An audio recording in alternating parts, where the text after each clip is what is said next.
Viewers, welcome to my মা kitchen.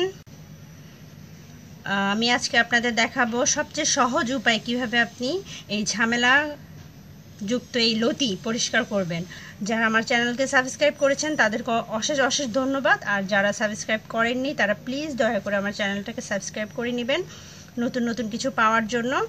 আপনার ফ্রেন্ডসদের সাথে শেয়ার করবেন আমার রেসিপিগুলো, আমার টিপসগুলো, লাইক দিবেন, কমেন্ট করবেন, আমার থেকে কিছু জানতে চাইলে বা আপনাদের কোনো মতামত থাকলে জানাবেন।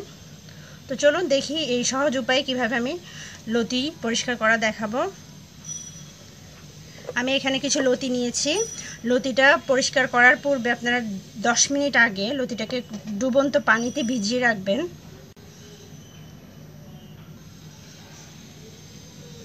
ডুবন্ত পানিতে ভিজিয়ে রাখলে হবে কি, লতিটা আপনার খুব সতেজ এবং তরতাজা হয়ে যাবে। জাস্ট যখন লতিটা মানে তোলা হয় বা কিনা হয় ওরকম একদম সতেজ থাকবে। অনেক সময় ফ্রিজে রাখলে দেখা যায় লতিটা একটু নেতিয়ে গেছে, বা ঘরে থাকলে আপনি যখন পানিতে ভিজিয়ে রাখবেন, দেখুন আমার লতিগুলো কত সুন্দর হয়ে গেছে। এগুলি কিন্তু আমি 3 দিন আগে কিনে ফ্রিজে রেখে দিয়েছিলাম। তারপর দেখেন কতটা সুন্দরভাবে তাজা হয়ে গেছে, দেখতে পাচ্ছেন, শব্দটা শুনেই বুঝতে পাচ্ছেন। এটা কিন্তু পরিষ্কার করতেও ইজি হবে। চলুন দেখি এখন কিভাবে সহজ উপায়ে আমি আপনাদের দেখাচ্ছি লতিটা আপনার উপরের চামড়াটা, কালো অংশগুলো পরিষ্কার করবেন। আমি এখানে অ্যাট ফার্স্ট একটা লতি নিয়ে দেখাচ্ছি।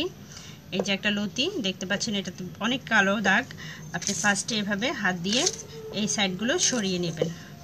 এবার আপনি করবেন কি, এরকম একটা জালি, এটা সাধারণত সবার বাসায় থাকে এরকম জালিগুলো, যেগুলো দিয়ে আমরা হাঁড়ি পাতিল মেজে থাকি পরিষ্কার করার। জাস্ট এরকম একটা জালি নেবেন, নিয়ে লতিটাকে এভাবে মুড়ে দিবেন। মুড়ে জাস্ট এরকম করে আলতো হাতে টান দিবেন। দেখতে পাচ্ছেন লতির কালো অংশগুলো উঠে চলে আসছে। জাস্ট এভাবে।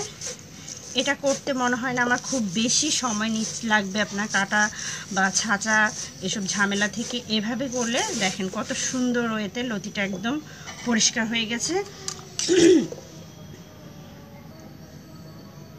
এবার আপনি একটা নাইফ দিয়ে লতির যে বাড়তি কালো অংশটুকু আছে এটা ফেলে দিবেন, এভাবে কেটে। জাস্ট এভাবে আপনি এভাবে পিস পিস করে নিলেন। দেখেন কতটা ইজিলি ভাবে, চোখের পলক হইতে আমি আপনাকে আরেকটা লতি পরিষ্কার করে দেখাচ্ছি। দেখেন কত ইজিলি ভাবে হয়ে যাচ্ছে। আপনি চাইলে এরকম কয়েকটা লতি পরিষ্কার করে একসাথে জাস্ট রেখে নাইফ দিয়ে কেটে নেবেন, এতে করে কাটার জন্য সুবিধা হবে। দেখুন জাস্ট এটা দিয়ে একটু ঘষা দিচ্ছেন, কতটা সুন্দর পরিষ্কার হয়ে যাচ্ছে। ছুরি বা বটি দিয়ে কাটতে গেলে দেখা যায় যে অনেক সময় লতির গায়ে বিভিন্ন ধরনের সাইডে ময়লা লেগে থাকে, বাট এভাবে কিন্তু কোনো ধরনের ময়লা থাকার চান্স নেই, পুরো পরিষ্কার। যেহেতু সব সাইডে এটা ঘষাটা লাগছে, যার কারণে পুরো পরিষ্কার হয়ে যাচ্ছে। আপনি এভাবে 3-4টা লতি একসাথে রেখে বোটে করে এভাবে জাস্ট কেটে নিতে পারেন। আশা করি আপনার এই ইজি ওয়েতে লতি কাটার পদ্ধতিটা খুব ভালো লেগেছে বা আপনাদের কাজে আসবে। যারা জানেন তারা তো জানেনই, আর যারা জানেন না তাদের জন্য আশা করি এটা খুব কাজে আসবে। তো ভালো লাগলে অবশ্যই আমাদের সাথে থাকবেন। আরও ভালো নতুন নতুন সহজ উপায়ে রান্না বান্না বা টুকিটাকি জিনিস জানার জন্য আমাদের সাথেই থাকুন। সবাই ভালো থাকবেন। আল্লাহ হাফেজ।